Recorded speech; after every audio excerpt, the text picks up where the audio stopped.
my name is Yasmin West. I'm here with Bob West on YouTubeWest, and just here to talk about why he started the channel, what he's trying to do with the channel, and what he has planned for 2020. So with that, Bob, why don't you just tell us kind of how you got started. You started with the movie reviews and the bullshit filter, which died a quick death. So why don't you tell us a little bit more about that? So the channel started with movie reviews because most of the movies coming out today were too fast, too action oriented, had no character development, lacked plot, and were so full of effects that I felt that the art was lost in them. And I noticed that there was this kind of empty hole in Hulu and YouTube and Netflix and other places to watch movies online. That they would show you the trailer, but nobody was really telling you anything about the movie or who was in it, so why would you watch it? And I thought, well, they're putting these movies on there anyway, so somebody ought to try and review them. And so I've endeavored, hopefully, to take films that can be found on those stations and new movies and review those. And I hope to continue that process.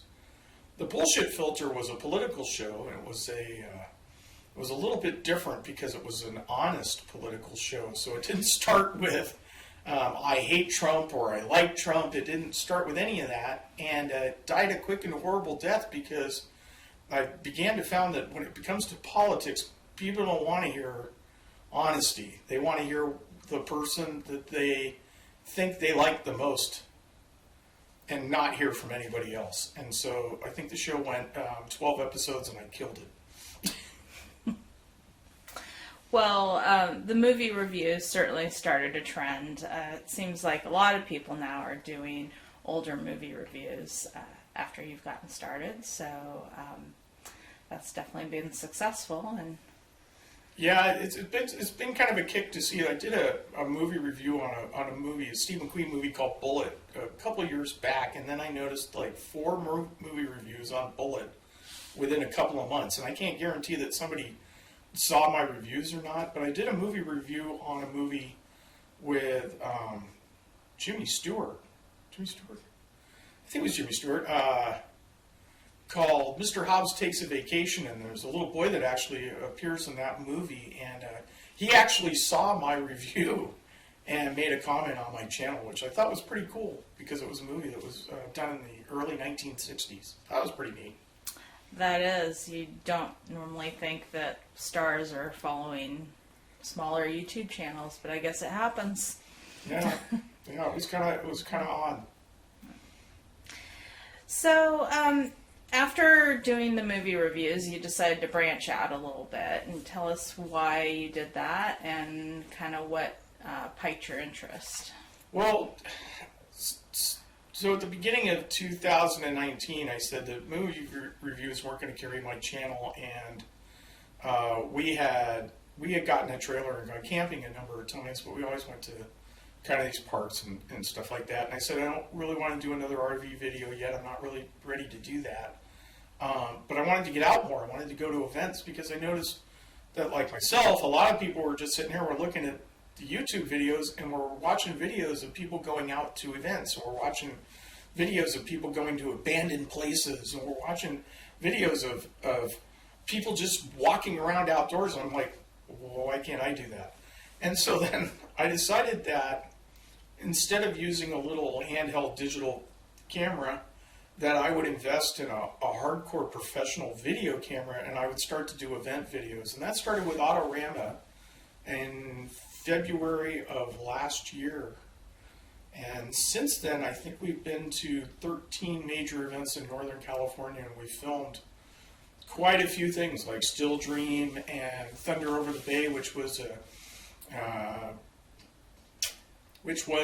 a United States Air Force flight demonstration team, the USAF Thunderbirds, along with some Celtic fairs and Ren fairs and fairy festivals and whatever else we could find where they'd let us through the door for practically nothing.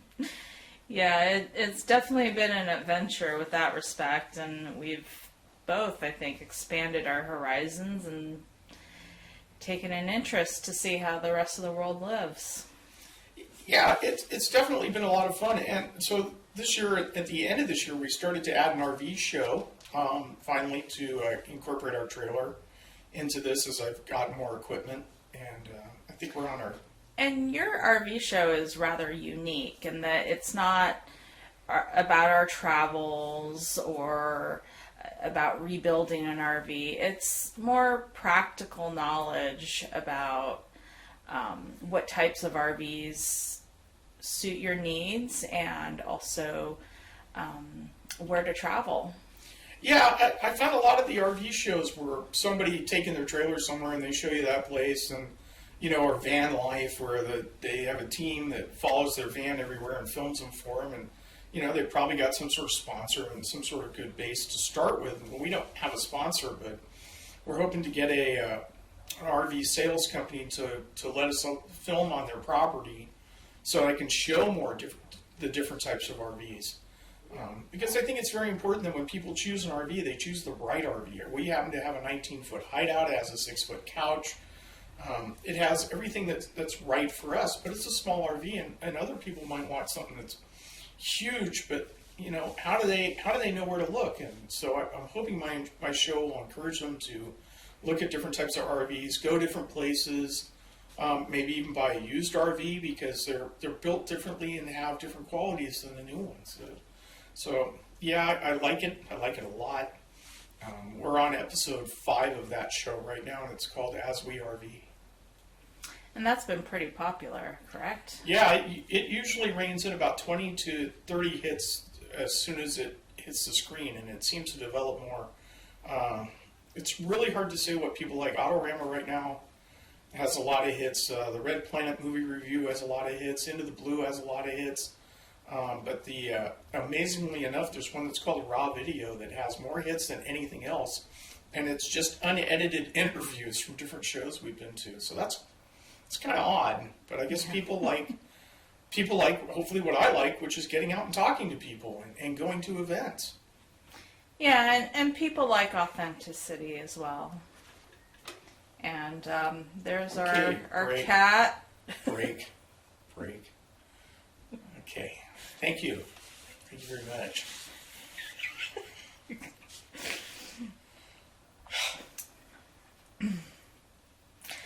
Okay, so we've kind of gone over where you started, why you decided to branch out, and why don't you tell us a little bit more about what you have planned for 2020?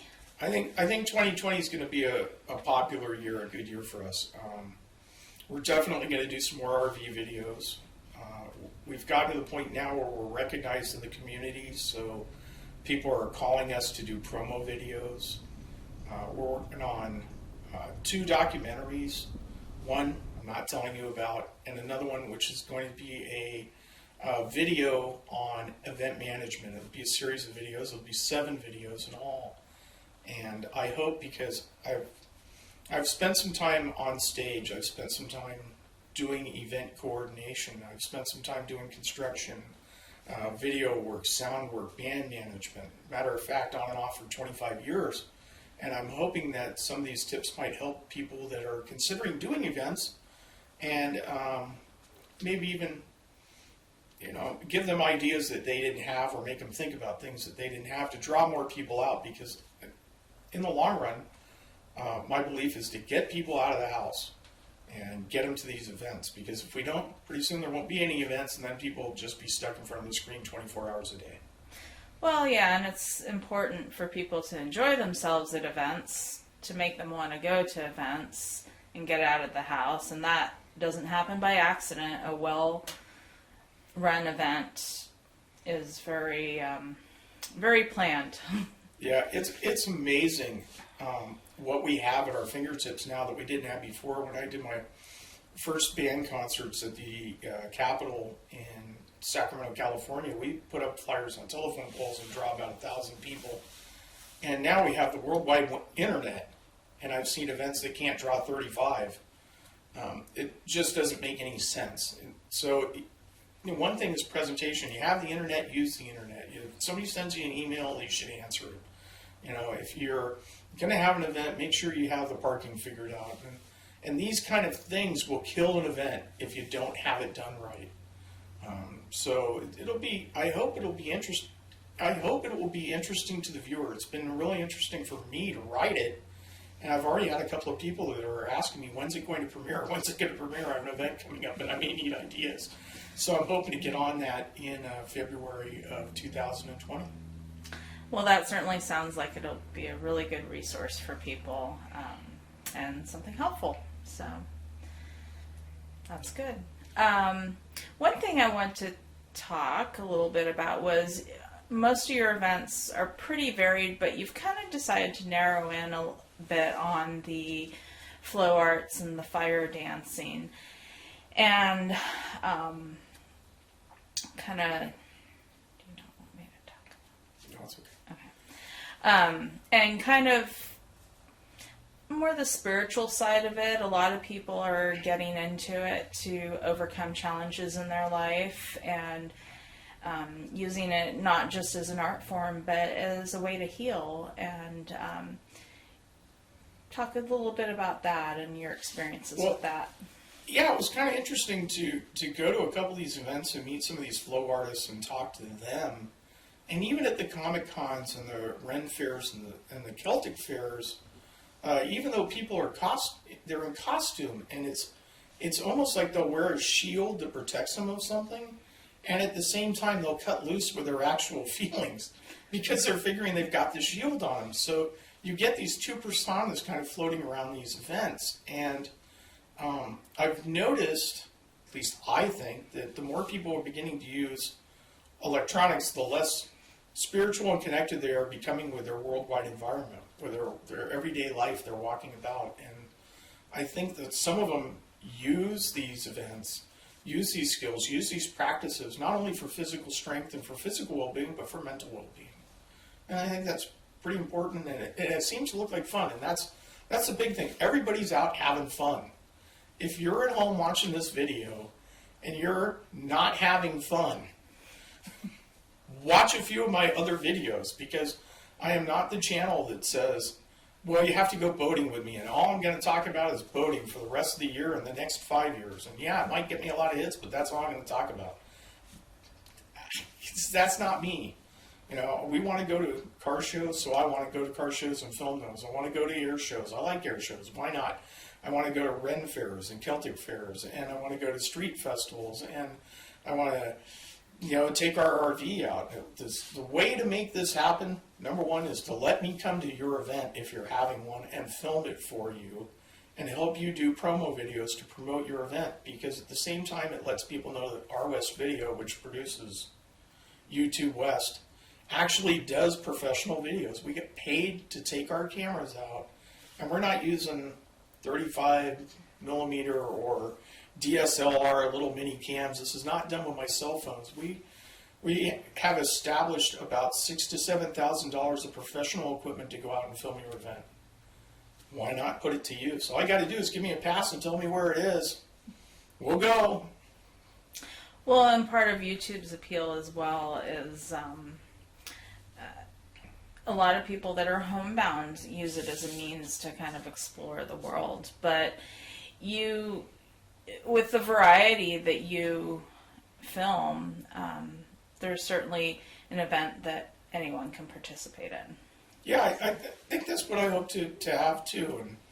And you actually said it, if they're stuck at home, they're looking at the tube. And I like to have them watch stuff that makes them feel good. And hopefully we're creating that on our channel. And I think next year is going to be one heck of a challenge. But I don't think people should, I really mean that, don't hesitate to make a comment. If they're looking at our channel, I think they should worry about asking us to come film if we're in Northern California. Heck, if you're in Oregon or Nevada, you can ask us. I don't know if we can work it out, My wife, who's over here interviewing me, and myself, we have full-time jobs. But occasionally they give us days off. And if it's worthwhile, we'll go. Only occasionally. Right. We need to keep our jobs, because you guys aren't going to pay my regular rates all the time for professional work. It's just too much money. But I'm more than willing to make a deal. So I think they should just get a hold of us. All right. So, what are your parting thoughts? My parting thoughts are you should stay tuned because more is coming in 2020. More events are coming, more people are coming, more reviews are coming, especially more reviews on older movies because I've reviewed what's coming out next year, and I think I see about 6 good films coming out. And the Yahoo will tell you that there's about 45 of them, and that's what Yahoo gets paid to do. I don't get paid to review movies, so when you watch one of my reviews, you get the truth. You don't always get what's happening because I don't give away stuff, but I think that's important for 2020, and I'm looking forward to having RWest Video produce these programs on YouTubeWest and maybe on some other formats as well. So I really appreciate it. All right. All right, well, thank you. Goodbye.